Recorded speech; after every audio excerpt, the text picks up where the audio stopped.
finding calm in the chaos. I am Denise Sith, and this is my podcast.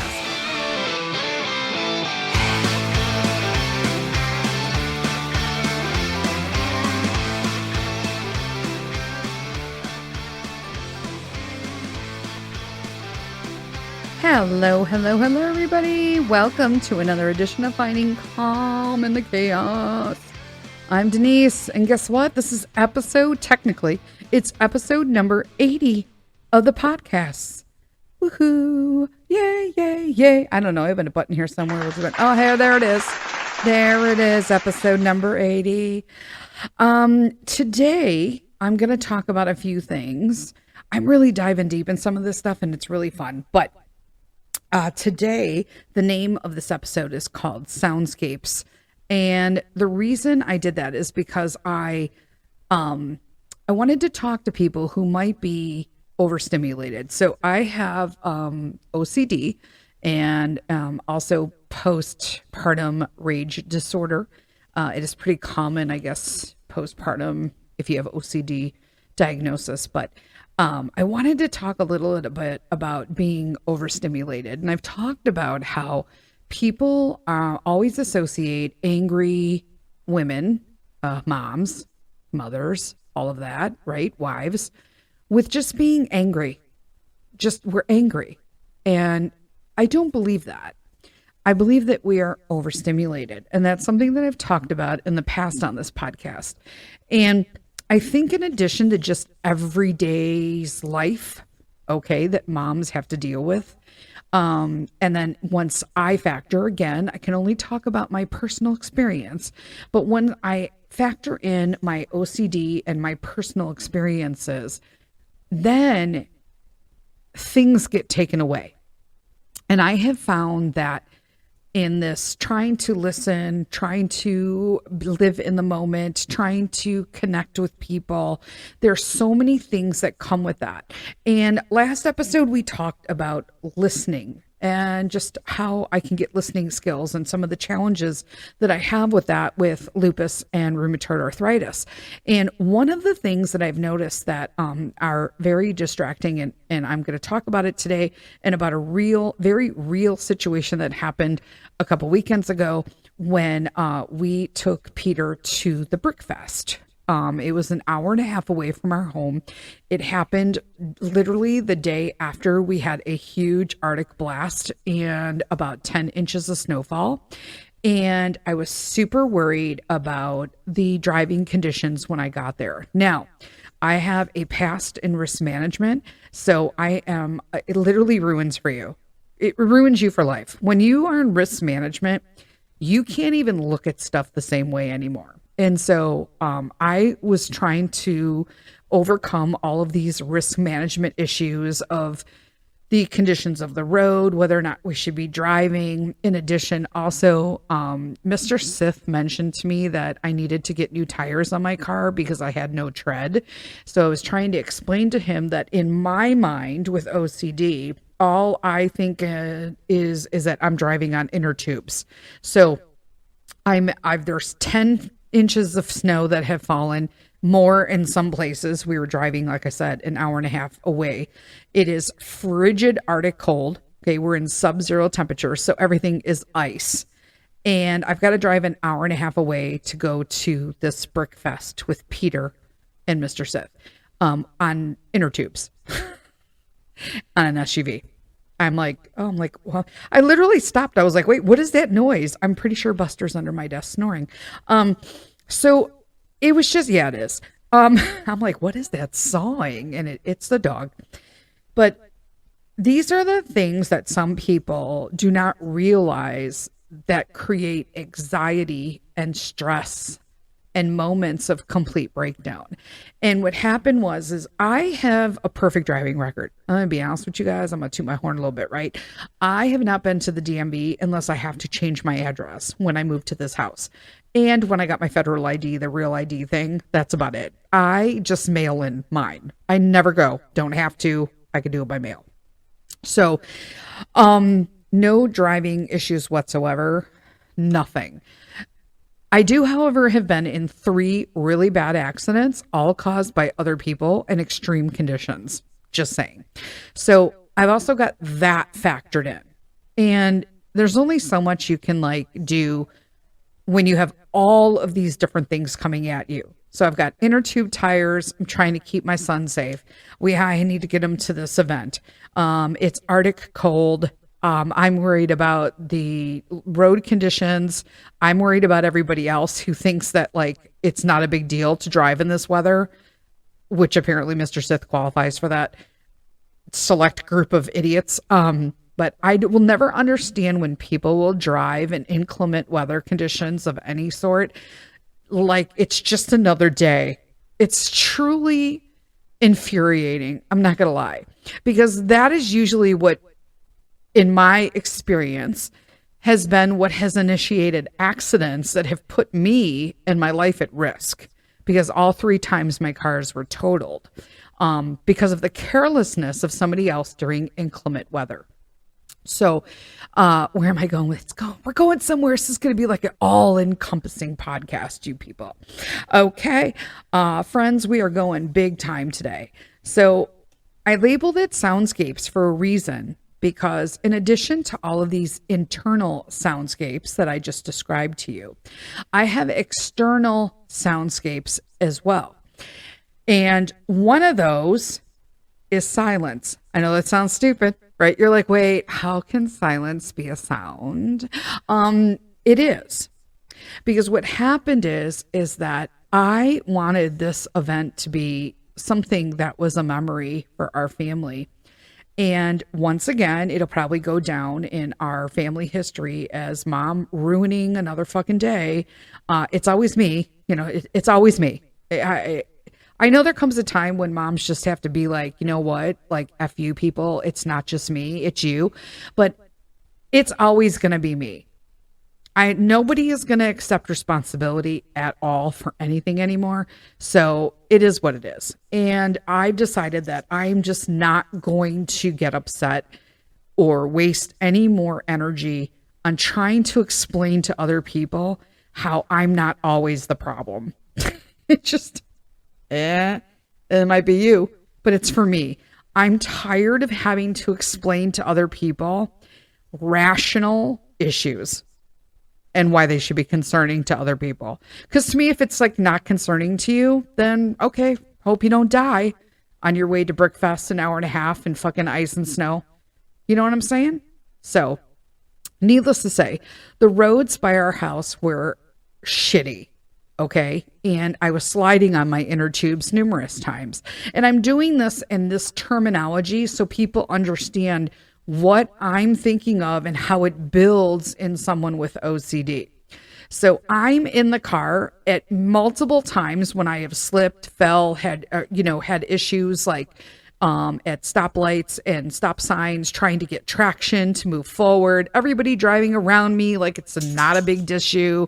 And I'm like, look at these idiots, right? Because then risk management mind clicks in. Look at this moron. They're going to find him dead and they'll be using the jaws of life to scrape him out. And he'll all be wondering why. Why did this happen to me? Well, probably because you're driving 45 to 50 miles per hour when it's ice and snow and Arctic conditions outside. But somehow I was an asshole because I was driving under the speed limit and trying to get traction at a red light before I just gassed it up and slid all over the street. You know what I'm saying? That's where I'm at. So I'm so nervous now, and my inner dialogue is just not shutting the fuck up, that at this point, the soundscapes have like overwhelmed me. I'm slowly telling Mr. Sith, and you may talk to your husband this way as well, but I'm like explaining to him my fear little by little, little by little. And you know what I'm getting in return? Nothing. I'm getting silence. What do you think is happening now? Now I'm escalating because no one is simply stating it's going to be okay. I know the roads are okay. I got my friend Christy praying for me on the road. I said a prayer. I'm listening to the message while I'm driving. I'm like, oh my gosh.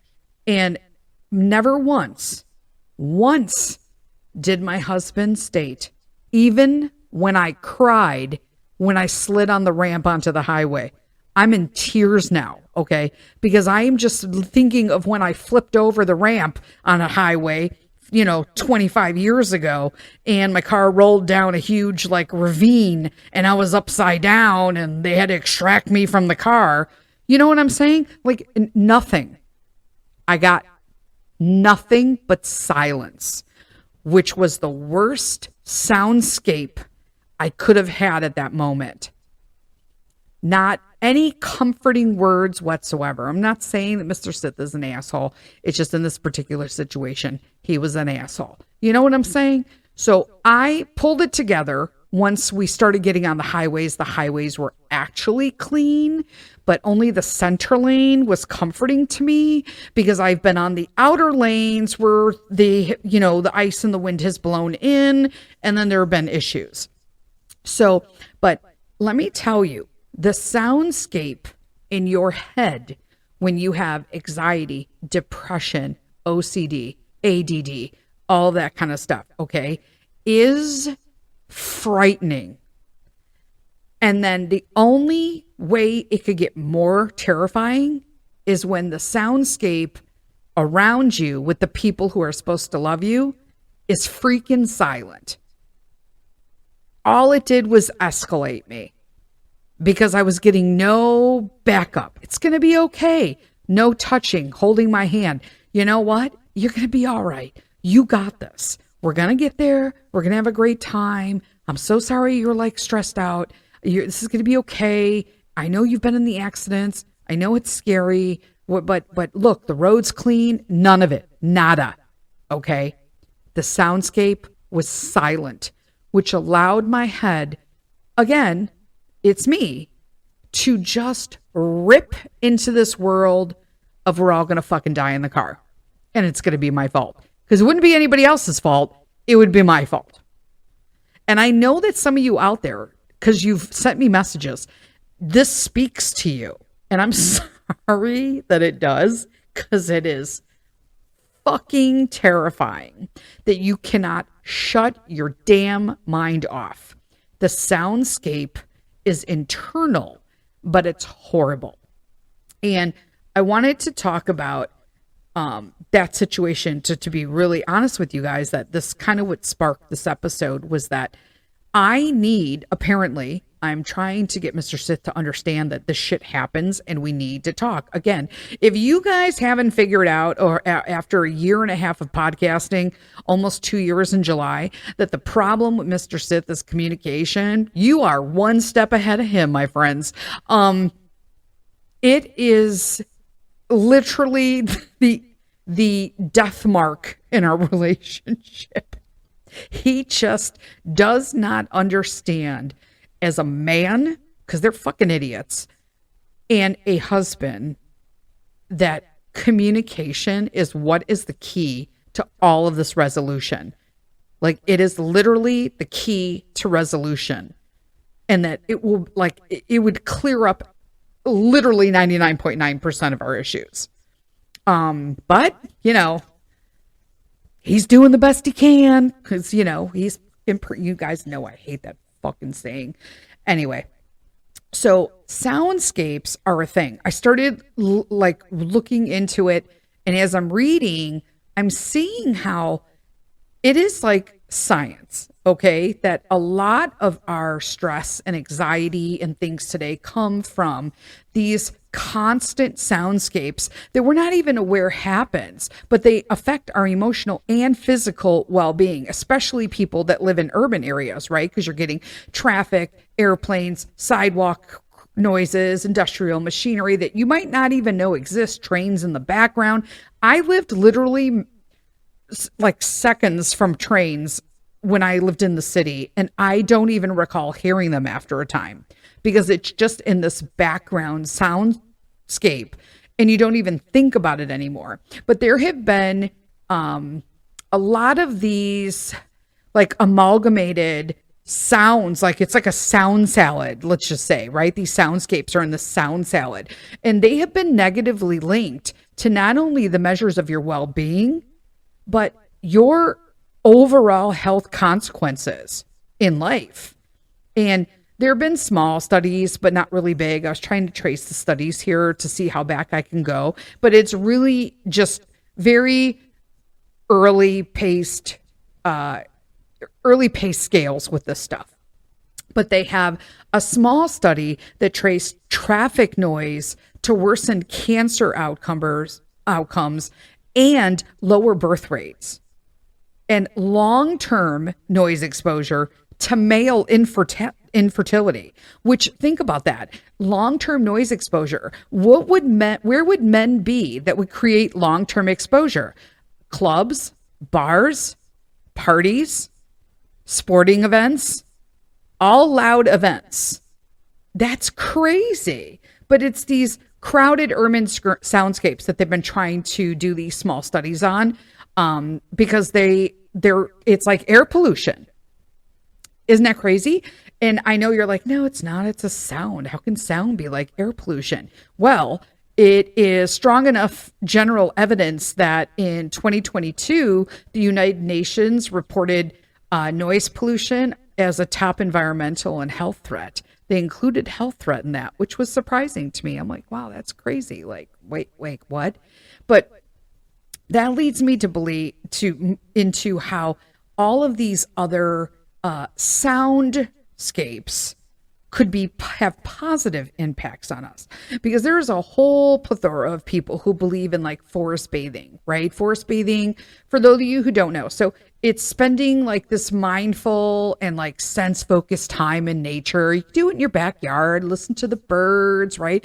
Using all your senses, like these auditory elements, right? It's supposed to, if you practice it, it's supposed to be like these healing potentials. Okay. I guess it's not so far from grounding, whereas you're doing grounding for a particular reason, but I'm assuming you could ground while you're doing like this forest bathing.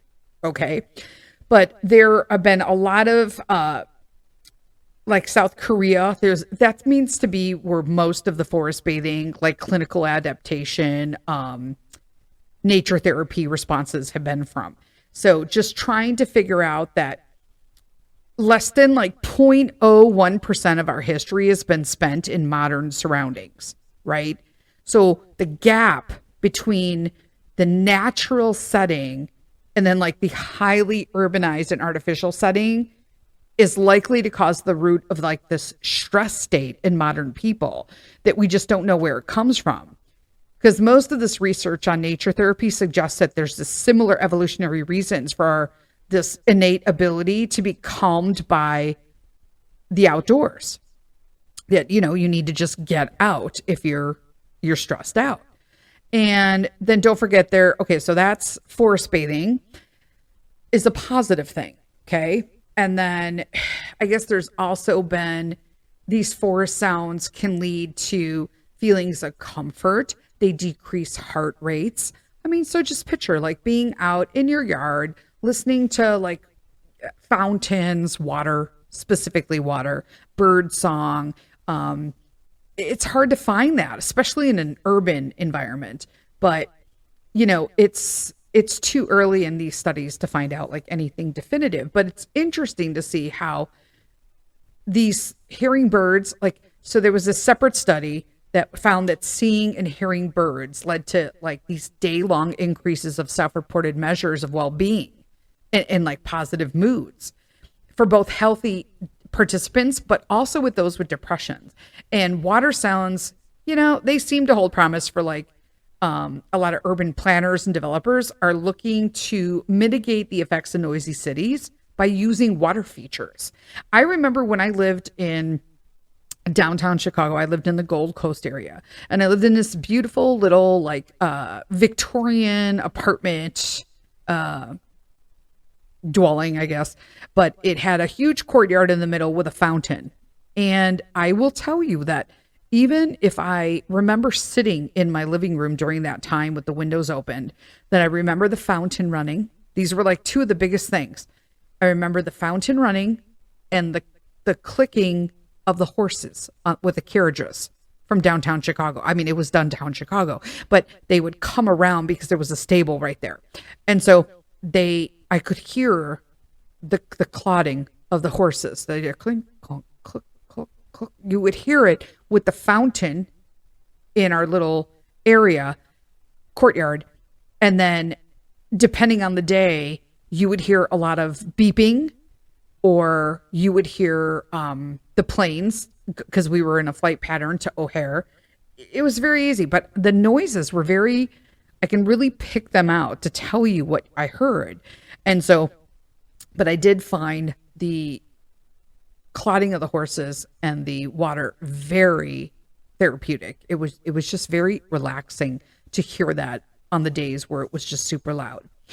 But just like soundscapes, think about music. They also named music as some of these, how like, you get into a mad mood and you're really shitty. And so you listen to like really violent, heavy music, right? Or you're sad. Let's say you go through a breakup and you literally are like crying your brains out, singing all the sad ass lyrics. We've all done it. Let's be honest. Okay. But if you listen to different musical arrangements, there are so many different like key, pitch, rhythm, melody that your brain, that they're saying, can pick up different emotional outputs from them. Okay. So I'm trying to think of like one of the examples that they used. The sound bathing. So forest bathing, then there's sound bathing in general. So sound baths so forest bathing is when you're in nature, and sound baths are like when they use, I don't know, they say instrument, but I guess like Tibetan singing bowls, which I will note is not really of Tibetan origin. It's like mythologized American invention, just so you know. So if you're using Tibetan bowls, they're not Tibetan. That's American nonsense. But I'm not saying it's nonsense, because I enjoy listening to the bowls myself, but they're like metallic. Usually they're colorful, right? And they rub them with these mallets, and they give you varying pitches depending on their size. Okay. So sort of like glasses filled with water, except it's a bowl that's colorful, whatever, but these vibrations, they're like gongs, right? And what are they called? The didgeridoos, didgeridoos. You know what I'm talking about? They make that, that. I know you guys love me because I just will flat out just say that stuff. But it's that vibration that is what helps, because through that vibration, like sound at certain frequencies, it provides this distinct like somatic experience, right? Sometimes it's not pleasant, when you end up like, if you're too close, like for me, I love like being on the bass side of a concert. But some people, they don't like that. They don't like that. And it's just pounding at you and you feel it. I love that. Freaking love it. Or let's just picture like a cat that also would create like this sound vibration. If they're like laying on you and they're purring, you would feel that and you would hear that. It's the same kind of like mindful vibration sound that they're talking about here. But that actually will, so meditation or mindfulness sessions with the singing bowls, those actually will slow heart rate and lower blood pressure more effectively than if you do it without them. So in silence. So that brings me to like my car situation. I was in there, I was having a soundscape issue internally, and it was being met with silence. And so it wasn't being effectively dealt with, where I could have used an external noise to help, or chatter, conversation, condolence, it's going to be all right, rather than nothing. And so it's just what it is.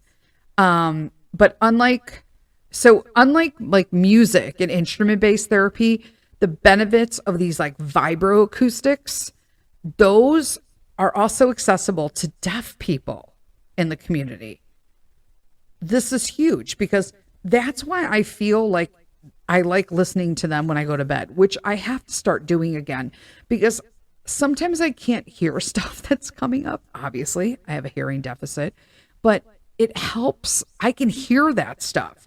And it just seems to be the sound that I'm hearing is what's really beneficial. And it kind of puts me at ease. So that leads me. So we're going from the bowls and the sound bowls, these, for lack, because we know it's not Tibetan, but these Tibetan bowls, you move that into these vibroacoustics area, and that leads you into the binaural beats. Okay, so now I used to listen to binaural beats all the time. Okay, basically it's like a hearing illusion. It's an ears version of like staring at a black dot in the center of a screen and seeing a color that really isn't there. Okay, but with headphones. Because you have two different low frequency sounds, okay, that are played at the same time, one in each ear. And the brain, who loves patterns and orders. Our brain just loves patterns and orders. So it will try to reconcile the two sounds. And in doing so, it becomes convinced that it's hearing a third sound at a frequency that matches the difference between the frequency of the two original sounds. Does that make sense? It's really hard to describe it. You can look up binaural beats, but I find them so comforting because there's really strong evidence that listening to them can enhance certain brain waves. It strengthens electrical activity. My God, I can't even say that word fast. Strengthening electrical.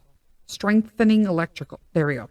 Strengthening electrical activity, and it leads to like neural benefits, which is huge. So how does that help me? Which is probably why I really want to try to focus on using these again, is because I had talked in the last episode about how I'm having trouble with just memory in time, like just constantly trying to stay. And I think it's because I'm trying to listen so attentively that I'm kind of like just not paying attention to anything else. And so I feel like I'm missing stuff.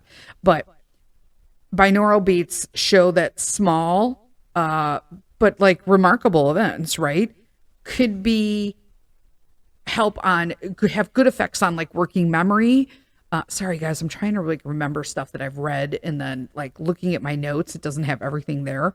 But it has effects on working memory, creativity, attentiveness, decrease stress, and even sleep. So that's why I used to listen to these when I went to sleep, and I think it really made a difference. So like when you listen to meditation tracks, if you've listened to meditation tracks, oh my gosh, to go to bed at night, you probably like 99.9% were listening to binaural beats and you didn't even notice. One of the biggest music like compositions that showcases binaural beats is by Marconi Union. It's literally been it was written in when was it written?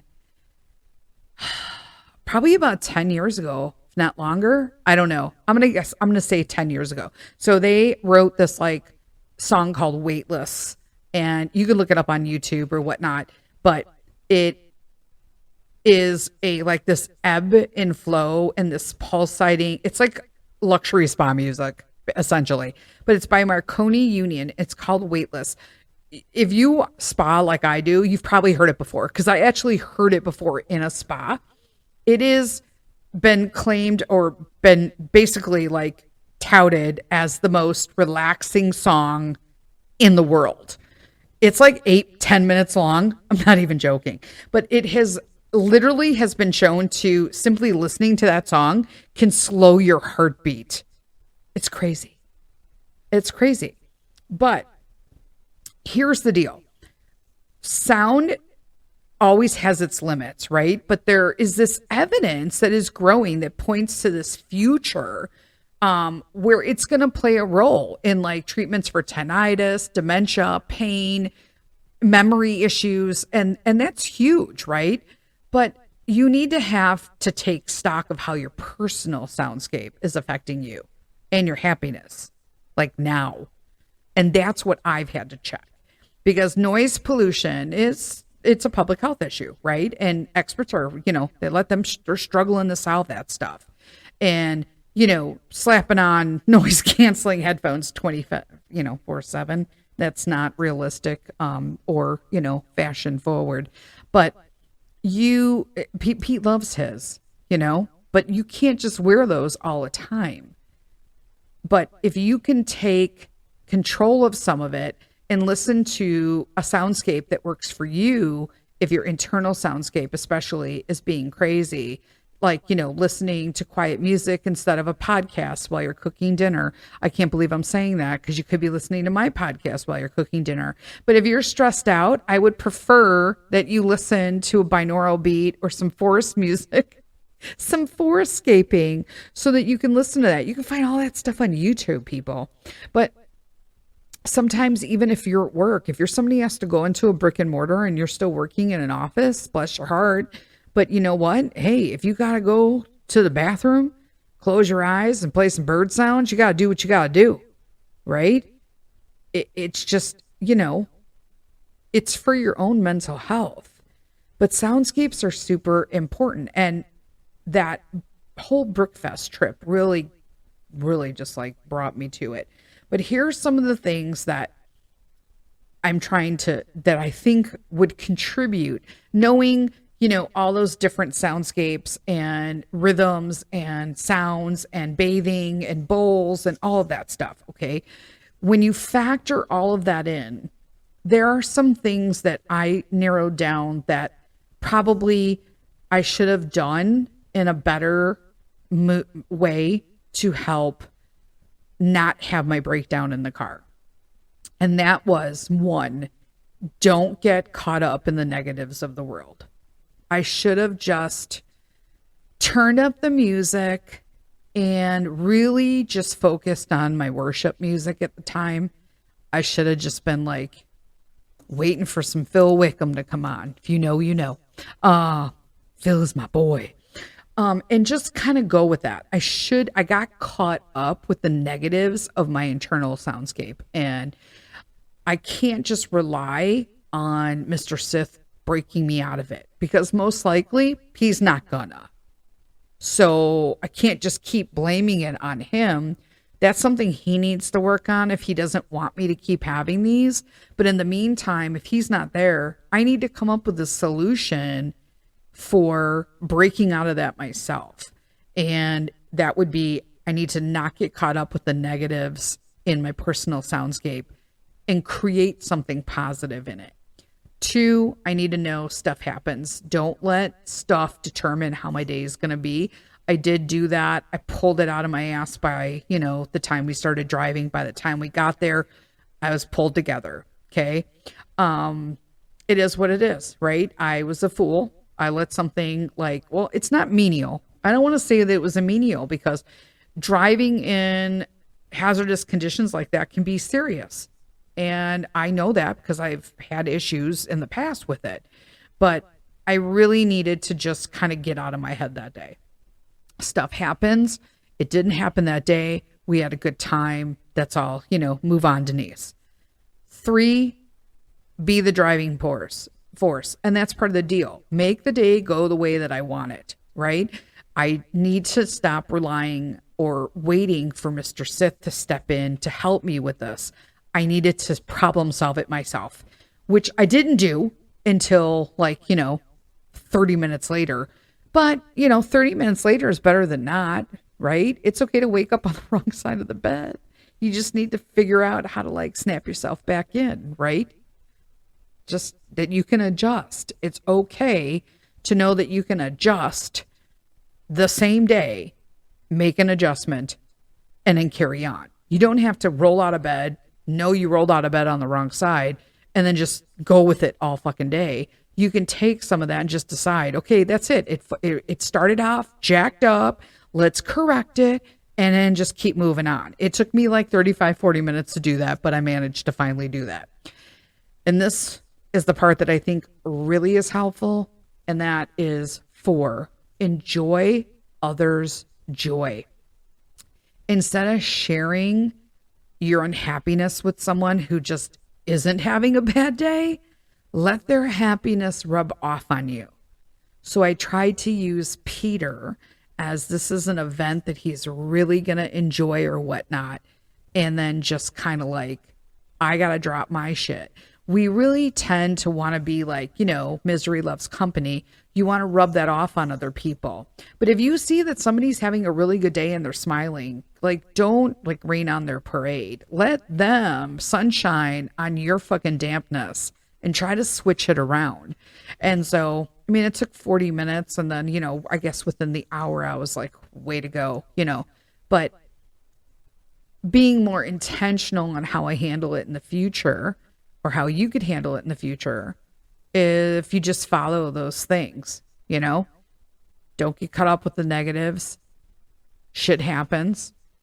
Be your driving force. You don't need any assistance. It's you. You can control everything that is happening with your response. And then just enjoy others' joy. That's what I got today. So every day is a work in progress. Don't beat yourself up over it. It is what it is. Until next week, lead with kindness.